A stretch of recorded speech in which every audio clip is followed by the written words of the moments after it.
Morning, কেমন আছে আমার পরিবারের সবাই? আশা করি ভালো আছো। আরও একটা নতুন দিন, নতুন সকাল তোমাদের সাথে নিয়ে শুরু করছি। বুঝতেই পারছো সকালবেলা প্রচণ্ড তাড়াহুড়োর মধ্যে টিফিন প্যাক করা হচ্ছে, মানে ছেলের স্কুল।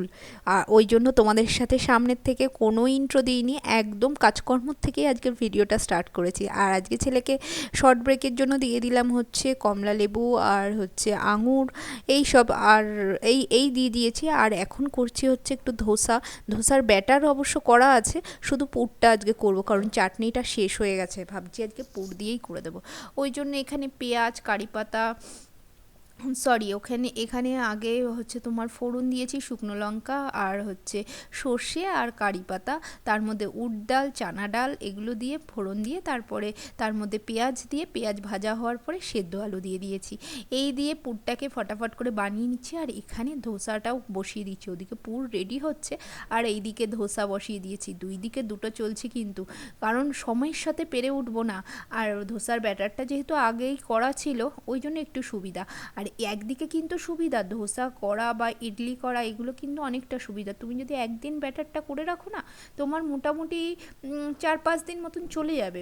ব্যাটারটা যদি একটু বেশি করে রাখো, করে ফ্রিজে রেখে দিলে, আমি তো তাই করি, ফ্রিজে রেখে দিই, যেটুকু লাগবে সেটুকু বের করে নিই, তার মধ্যে একটু সামান্য জল মিশিয়ে নুন ঠুন দিয়ে তারপরে আবার ব্যাটার করে নিই। আর এখানে এখন এই যে পুরটা, আলুর পুরটা দিয়ে দিচ্ছি। আর এই ধোসাগুলো এতটাই ভারী হয় না, তুমি একটা খেলেই তোমার যথেষ্ট পেট ভর্তি হয়ে যায়, কারণ আলুর পুরটাও তো থাকে। আর চাটনি ধোসা হলে ছেলেকে দুখানা করে দিই, আর না হলে এই ধোসা করলে ওই একখানাই করে দিই। আর আমার ছেলে আবার ক্রিস্পি পছন্দ করে না, বলে মা একটুখানি ক্রিস্পি ছাড়া করবে, বেশি ক্রিস্পি করবে না। অবশ্য ও তো অনেকটা পরে খায় না, তখন না ক্রিস্পি করলে না বেশি মানে ক্রিস্পি শক্ত হয়ে যায়, তখন মুখে লাগে। ওই জন্য চলো আগে ওকে বের করে দিয়ে নি। ছেলে বেরিয়ে যাওয়ার পর থেকে কিচ্ছু করিনি। এখন ঘড়িতে বাজে প্রায় 9:45-র কাছাকাছি। কিচ্ছু কাজ হয়নি, কারণ দুখানা ভিডিও এডিট করেছি, কারণ ভিডিও এডিট করা ছিল না আমার আজকে, সেই ব্লগ ভিডিও আর শর্ট একটা, দুটো এডিট করে এই আপলোডে বসিয়ে দিয়েছি। অনেকক্ষণ আগে ব্লগটা আপলোডে বসিয়েছি। আর তারপরে দ্বিতীয় কথা, তোমাদের সাথে কথা হয়নি, কারণ আমার দুটো একটা ফোনেও চার্জ ছিল না।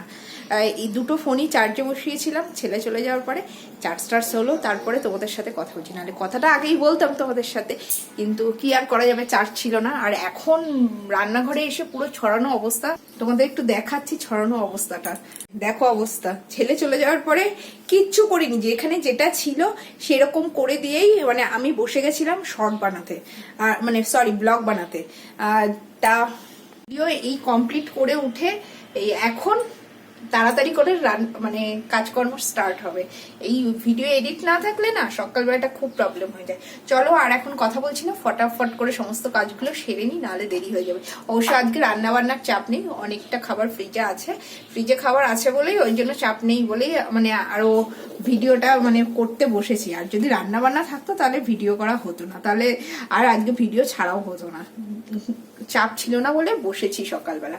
আর এখন ঘড়িতে ওই 9:45-র কাছাকাছি বললাম চলো তাড়াতাড়ি করে কাজকর্মগুলো সারি, শুধুমাত্র বিছানাটা করলাম, চার কিছু আনি। চলো, যেহেতু কাজকর্ম শুরু করতে দেরি হয়ে গেছে, বুঝতে পারছি না ঠিক কোথা থেকে শুরু করলে ঠিক হবে।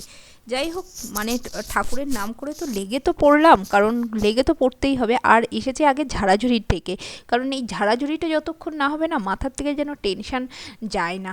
আর এখন না কি হয়েছে, ছেলের পরীক্ষা চলে এসেছে, যেহেতু ওকে রাত্রিবেলা পড়াতে হচ্ছে। আমি না বেশিরভাগ ওই রাত্রিবেলা করেই সবাই শুয়ে ঠুয়ে পড়লে ভিডিওটাকে এডিট করি, বা ছেলেকে পড়াতে একটু এডিট করে রাখি। এখন ওর পরীক্ষা চলে এসেছে যেহেতু, ওকে পড়াতে আর এডিটটা করা সম্ভব হচ্ছে না।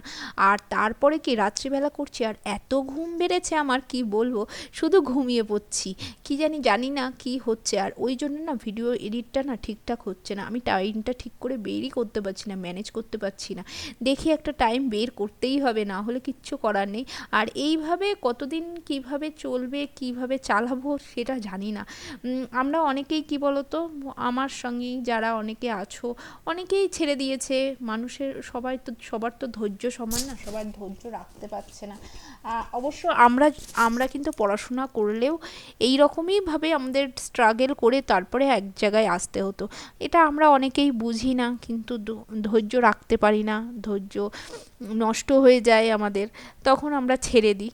তো আমিও জানি না আমি কতদিন রাখতে পারবো, দেখা যাক এটাকে কতদূর এগিয়ে নিয়ে যেতে পারি, কারণ চ্যানেলটা আমার কাছে অনেকটা স্বপ্নের মতন। এই চ্যানেল থেকে আমি টাকা ইনকাম করব বা এই টাকা দিয়ে আমি কিছু করব, এইটা স্বপ্নটা এখন সত্যি কথা বলতে আমার একদমই নেই।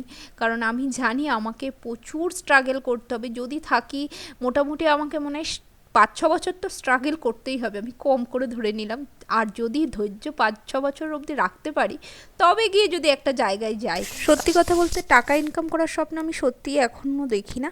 আমি যেটা দেখি সেটা হচ্ছে আমার চ্যানেলটা বড় হোক, লোকে আমাকে চিনুক, এটুকুই আমার কাছে অনেক বেশি পাওনা।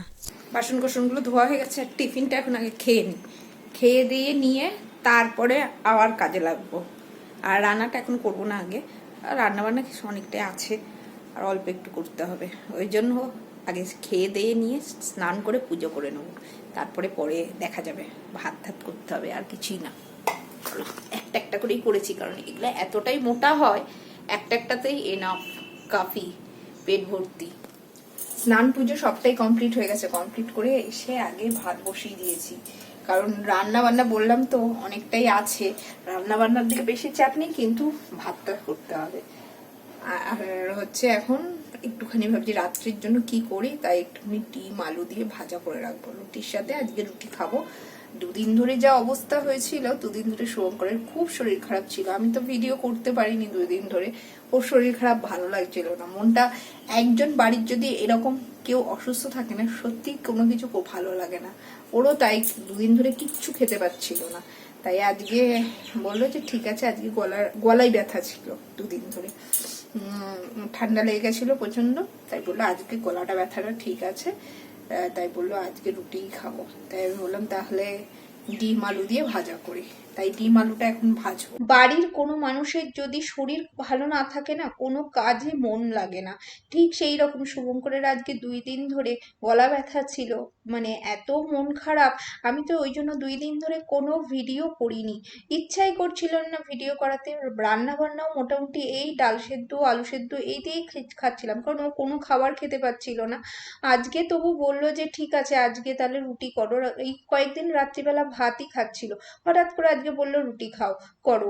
এবার রুটিও করেছিলাম, কিন্তু রাত্রিবেলা যেন রুটিটা একটুও খেতে পারিনি, কারণ রুটিটা যেহেতু শুকনো, ভিজিয়ে দিয়েছিলাম, তা সত্ত্বেও শুকনো তো সবে গলা ব্যথাটা একটু কমেছে, সেই জন্য খেতেই পাচ্ছিল না। আর শুভঙ্করের তো নিজের শরীরে যা খুশি হচ্ছে হোক, আমি ডাক্তারের কাছে যাব না। মানে সেটা যাবে, বউয়ের জন্য যাবে, ছেলের জন্য যাবে, নিজের জন্য যাবে না। বকা বকি দিয়ে ডাক্তারের কাছে তো নিয়ে তো গেছি, তারপরে এখন মোটামুটি একটু গলাটা ঠিক আছে, কিন্তু জিভে হালকা হালকা ফুসকুড়ি ফুসকুড়ি মতন হয়েছে, সেটা একটু ঘা ঘা মতন হয়েছে। সেটা ডাক্তার বললো না কোনো অসুবিধা নেই।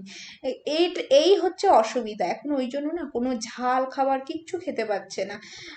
তাই একটু এখন ডাল সেদ্ধ আলু সেদ্ধ এরকমই খাচ্ছি। তা আজকেই ভাবলাম একটুখানি এই ডিম আলু দিয়ে ভাজা করে দিই রাত্রিবেলা যখন রুটি খেতে চাইছে, কিন্তু এটাও খেতে পারিনি, এমনই অবস্থা। আর মন টন কোনো কিছুই ভালো লাগছে না। আর এই ডিম আলুটা কিন্তু আমার ভাত দিয়ে খেতেই বেশি ভালো লাগে রুটির থেকে। ভাত দিয়ে আমি ভীষণ পছন্দ করি এই ডিম আলুটা, তবুও আমি না এই ডিম আলুটা করতেই পারি না। আমার মা না ডিম আলুটা দারুণ রান্না করে। আর এখানে সন্ধ্যাবেলা চলে এসেছে আমাদের বাড়িতে মিঠি রানী, কারণ শুভঙ্করের যেহেতু শরীর খারাপ, ওরা দেখতে এসেছে। এখানে এসে এখন 2 ভাই বোন কি সুন্দর নাচানাচি করছে দেখো দুইজনেই। আর দুপুরবেলার পর থেকে না ভিডিওটা কন্টিনিউ করতে পারিনি, তারপরে ওরা এসে গেছিল। এবার দেখো সবার সামনে ভিডিও করি না, আর করতে পছন্দও করি না। সবাই কে কিভাবে নেবে, কাকে কিভাবে দেখাবো, এগুলো আমার একদম পছন্দ হয় না। কে হয়তো আমি কাউকে বললাম তুমি কি ভিডিওর সামনে আসবে, সে হয়তো আসবে না, তাও আমার মুখের ওপর না বলার জন্য বললো হ্যাঁ আসবো। কিন্তু এইরকম আমি চাই না, যে স্বতঃস্ফূর্তভাবে আসবে তবেই ঠিক আছে। এই জন্য আমি কাউকে বলি না যে আমি ভিডিও বানাই বা কিছু। মানে নতুন লোক যারা জানে তারা ঠিক আছে। আর এই যে এখানে ওরা নাচানাচি করছিল বলে আমি একটু ভিডিওটা তুলে রেখেছি। আর মিঠির এক্সপ্রেশনটা দেখো, শুধু ওর নাচটা দেখো, আমি আর ওর মা হাসতে হাসতে পাগল হয়ে গেছি ওর এক্সপ্রেশন দেখে। আর অবশ্য ওর মা হচ্ছে সারাদিনই দেখে এইসব নাটক। আমি তো এইরকম মানে আমার বাড়িতে যখন আসে তখনই দেখি। আমিও ওই জন্য ওর এক্সপ্রেশন দেখে এত হাসি পাচ্ছিল কি বলবো। ওরা তো চলে গেছে, ওদেরকে এই এগ পাফ এনেছিল সেগুলো দেওয়া হয়েছে, কিন্তু আমরা তখন খাইনি, শুভঙ্করের শরীরটা ভালো লাগছিল না তখন খাইনি। আর এখন এই যে শুভঙ্কর এখন গোলাপ জামুন আনলো ওর জন্য, আর এই যে এগ পাফ এখন খাবো। চলো আজকের মতন ভিডিওটা এখানেই এন্ড করছি, কোনো আর ভিডিও করিনি। চলো আজকের মতন টাটা।